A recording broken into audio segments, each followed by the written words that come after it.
विठ्ठल विठ्ठल श्री हरि विठ्ठल, सबसे पावन तेरा नाम। कृष्ण स्वरूपा श्री हरि रूपा, पंढरपुर में तेरा धाम। विठ्ठल विठ्ठल श्री हरि विठ्ठल, सबसे पावन तेरा नाम। नमस्कार दोस्तों, भारती वंदिनी चैनल में आपका स्वागत है। दोस्तों, आज मैं आप सबको भगवान विठ्ठल के एक ऐसे परम भक्त की कहानी सुनाने जा रही हूँ जिन्होंने प्रभु की भक्ति में लीन रहते हुए अपने पुत्र तक की हत्या कर दी, परंतु फिर भी उनकी भक्ति ईश्वर के प्रति तनिक भी नहीं डोली। परंतु इससे पहले मेरा आप सभी भाई बहनों से एक निवेदन है, यदि आपको वीडियो पसंद आता है, कथा कहानियाँ पसंद आती हैं, तो चैनल को सब्सक्राइब अवश्य किया करिए और बगल में बनी हुई घंटी को अवश्य दबा दिया करिए, जिससे आपकी बहन यानी कि मैं मोटिवेट रह सकूं और आपके लिए इसी तरह पवित्र कथा कहानियाँ लाती रहूं। अतः कृपया करके मेरा सपोर्ट कीजिए। तो चलिए भगवान विठ्ठल के दर्शन करते हुए कहानी को शुरू करते हैं। यह कहानी है महाराष्ट्र के एक भक्त गोरा कुम्हार की। गोरा कुम्हार जाति से तो कुम्हार थे, परंतु उनका रंग इतना साफ था कि उनका नाम गोरा कुम्हार पड़ गया। गोरा कुम्हार मटके बना करके अपना परिवार चलाते थे। गोरा कुम्हार के मटके इतने अच्छे होते थे कि उसके मटके आसपास के क्षेत्र में मशहूर थे। गोरा कुम्हार भगवान विठ्ठल के परम भक्त थे। वह कुछ भी कार्य करते तो बस भगवान विठ्ठल का नाम ही जपते रहते थे। विठ्ठल विठ्ठल विठ्ठला, पांडुरंग विठ्ठला। इसी प्रकार खुशी खुशी गोरा कुम्हार अपना जीवन व्यतीत कर रहे थे। परंतु कहते हैं ना कि समय कभी भी एक जैसा नहीं रहता, और यही हुआ गोरा कुम्हार के साथ। गोरा जिन हाथों से अपने मशहूर घड़े बनाया करता था, उन्हीं हाथों को नजर लग गई और उसके हाथों में एक गंभीर चोट आ गई, जिसके कारण गोरा कुम्हार अब मटके नहीं बना पा रहा था। उसके घर 2 समय की रोटी की भी लाले पड़ गए थे। एक दिन तो ऐसा आया कि उसके घर चूल्हा ही नहीं जला। गोरा कुम्हार की पत्नी को भी मटके बनाना नहीं आता था, परंतु ऐसी गंभीर परिस्थिति में भी गोरा कुम्हार को तो बस एक ही जाप सूझता था, विठ्ठल विठ्ठल विठ्ठला, पांडुरंग विठ्ठला। गोरा कुम्हार की पत्नी जब भी उससे अपनी इस परिस्थिति के बारे में बात करती तो वे हमेशा बोल देते, प्रिय तुम चिंता मत करो, भगवान विठ्ठल है ना, वो सब संभाल लेंगे। दोस्तों, अपने भक्तों की ऐसी भक्ति देखकर विठ्ठल भगवान से भी रहा नहीं गया और बस उन्होंने भी ठान ली अपने भक्त के कष्ट हरने की। एक दिन गोरा कुम्हार के घर एक मजदूर आया और वह गोरा कुम्हार से बोला, मुझे कोई काम चाहिए, अगर आपके घर में कुछ काम हो तो बताइए। तो गोरा कुम्हार ने उससे पूछा, भाई तुम क्या काम कर लेते हो? तो उसने बताया, मैं मिट्टी के बर्तन बना लेता हूँ। इतना सुनकर गोरा कुम्हार बोला, बहुत अच्छा, तुम यहाँ आए बहुत अच्छा हुआ। मेरे हाथ में चोट लग जाने के कारण मेरा चाक भी बहुत दिनों से चला नहीं है। हम दोनों मिलकर घड़े बनाएंगे और जो मुनाफा आएगा उसमें से आधा तुम रख लेना और आधे से मेरी घर गृहस्थी चल जाएगी। यह सब बातें होने के बाद मजदूर काम पर लग जाता है और गोरा कुम्हार अपने पैरों से मटके बनाने वाली मिट्टी को रौंदने लगते हैं और अपनी आंखें बंद करके बस एक ही जाप करने लगते हैं, विठ्ठल विठ्ठल विठ्ठला, पांडुरंग विठ्ठला। यहाँ पर वह मजदूर चाक में घड़े बना रहा था। गोरा कुम्हार जी के भजन सुनकर वह ऐसा आनंदित हो रहा था जैसे कि गोरा कुम्हार उसी का नाम जप रहे हों। और दोस्तों, सच भी यही था कि वह मजदूर कोई और नहीं बल्कि साक्षात विठ्ठलनाथ जी ही थे। अपने भक्तों के मुख से साक्षात अपने भजन सुनकर विठ्ठलनाथ जी भी बेहद आनंदित हो रहे थे। यहाँ गोरा कुम्हार मिट्टी को पैरों से रोंदता हुआ भगवान के भजन में लीन था और वहाँ विठ्ठलनाथ जी घड़े बना रहे थे। जब वे घड़े बन गए और बाजार में लाए गए तो वे इतने अच्छे बने थे कि बाजार आते ही लोगों ने लगे हाथ उन्हें खरीद लिया और पहले ही दिन बिक्री बहुत अच्छी हुई। और इसके साथ साथ सब जगह यह बात फैल गई कि गोरा कुम्हार के घड़े अब और भी अच्छे बनने लग गए हैं। इससे गोरा कुम्हार के घर भीड़ लगने लगी। गोरा कुम्हार को घड़ों की बिक्री से बहुत मुनाफा हुआ।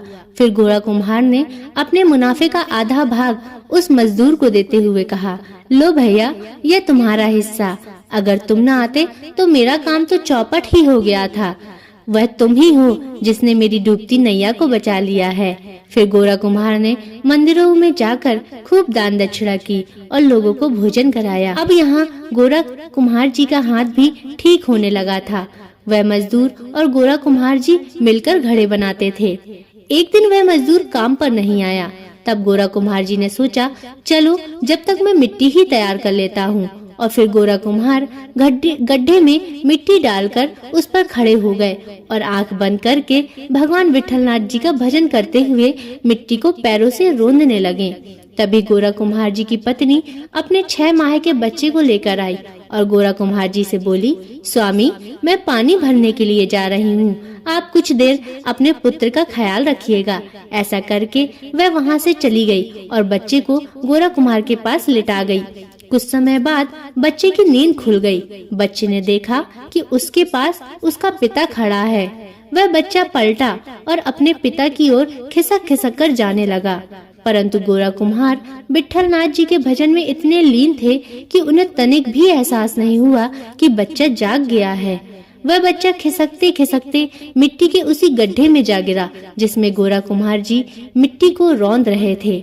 गोरा कुम्हार का पैर उस बच्चे के गर्दन में पड़ जाता है और बच्चे का मुंह मिट्टी में दब जाता है और दूसरा पैर उसके पेट में पड़ता है, जिससे वह बच्चा मिट्टी में डूब जाता है। वह बच्चा रोता है, परंतु गोरा कुम्हार इस प्रकार ईश्वर भक्ति में लीन थे कि उन्हें बच्चे के रोने का तनिक भी आभास तक नहीं हुआ। दम घुटने के कारण वह बच्चा मृत्यु को प्राप्त हो जाता है। यहाँ गोरा कुम्हार जी अपने भजन में तो लीन थे, बस विठ्ठल विठ्ठल विठ्ठला पांडुरंगा विठ्ठला। कुछ देर बाद जब गोरा कुम्हार जी पत्नी आती है तो बच्चे को वहाँ नहीं पाती है। बच्चे को यहाँ वहाँ सब जगह ढूंढने लगती है। तभी उसकी नजर गड्ढे में जाती है जहाँ वह अपने बच्चे का एक कपड़ा देखती है। वह दौड़कर अपने बच्चे को निकालती है और गोद में लेकर उसको साफ करने लगती है, उसकी देह मलने लगती है, परंतु बच्चे में किसी भी प्रकार की चेतना उत्पन्न नहीं होती। तब वह स्त्री गोरा कुम्हार जी को तेजी से धक्का देती है और कहती है, देखो यह तुमने क्या कर दिया, तुमने अपने ही बच्चे की हत्या कर दी। जब गोरा कुम्हार जी ने आंखें खोली तो वह अपने सामने अपने बच्चे को इस प्रकार पड़ा देखते हैं तो उनके कुछ समझ में नहीं आता है। वह अपनी बीवी से कहते हैं, इसको क्या हुआ, इसको इतनी मिट्टी कैसे लग गई। तब उसकी बीवी जोर जोर से रोने लगती हैं और कहती हैं, कैसे पिता हैं आप, आपने अपने ही बेटे की जान ले ली। परंतु गोरा कुम्हार कहता है, मैंने कुछ नहीं किया, मैं तो भगवान भक्ति में लीन था। उसकी बीवी चिल्लाने लगती हैं और कहती हैं, भक्ति भक्ति भक्ति, ऐसी भक्ति किस काम की जो तुम्हारे बच्चे की जान ही ले ले। और जोर जोर से विलाप करने लगती हैं। आखिरकार वे माँ थीं और उनका इस प्रकार बोलना परिस्थिति सम्मत था। जब गोरा कुम्हार को सारी घटना, सारी परिस्थिति समझ आती है तब वे अपनी आंखें बंद कर लेते हैं और भगवान से कहने लगते हैं, भगवान यह क्या हो गया। हे ईश्वर, यदि मेरे पुत्र की आयु इतनी ही थी तो ठीक है, मुझे स्वीकार है, आपने दिया था आपने ही ले लिया। परंतु यदि मेरे पुत्र की आयु इससे अधिक थी तो हे भगवान, ये कैसा कलंक मुझ पर लग गया, ये कैसा अनर्थ मुझसे हो गया, मैं अपने पुत्र का ही हत्यारा बन गया। भगवान मुझे इस कलंक से बचाएं, अब आप ही मेरी सहायता करें। इस प्रकार ईश्वर से प्रार्थना करते हुए गोरा कुम्हार रोने लगे। अपने भक्त की ऐसी भक्ति और विश्वास देखकर भगवान विठ्ठल साक्षात प्रकट हो गए और बोले, हे गोरा कुम्हार, तुम धन्य हो, तुम्हारी भक्ति जो ऐसी परिस्थिति में भी मुझे दोष नहीं दे रहे और इसे भी मेरा इच्छा मानते हुए स्वीकारने को तैयार हो और सारा दोष अपने ऊपर ले लिया, तो ऐसी तुम्हारी भक्ति धन्य है। तुम्हारे जैसे भक्तों की भक्ति मिलना तो ईश्वर के लिए भी सौभाग्य की बात है। जाओ, तुम्हारा कल्याण होगा। इतना कहकर भगवान अंतर ध्यान हो गए और गोरा कुम्हार का पुत्र जीवित हो उठा और अपनी माँ की गोद में खिलखिलाने लगा। तो दोस्तों, प्रेम से बोलिए, विठ्ठल विठ्ठल विठ्ठला, पांडुरंग विठ्ठला। दोस्तों, देखा आपने, कैसी भी परिस्थिति हो, हमें ईश्वर से अपना विश्वास और ईश्वर के प्रति भक्ति कभी नहीं छोड़नी चाहिए, क्योंकि ईश्वर जो भी करते हैं वे हमारे लिए आज नहीं तो कल फलदायी और सुखदायी ही होता है। दोस्तों, आशा करती हूँ आपको यह कहानी पसंद आई होगी।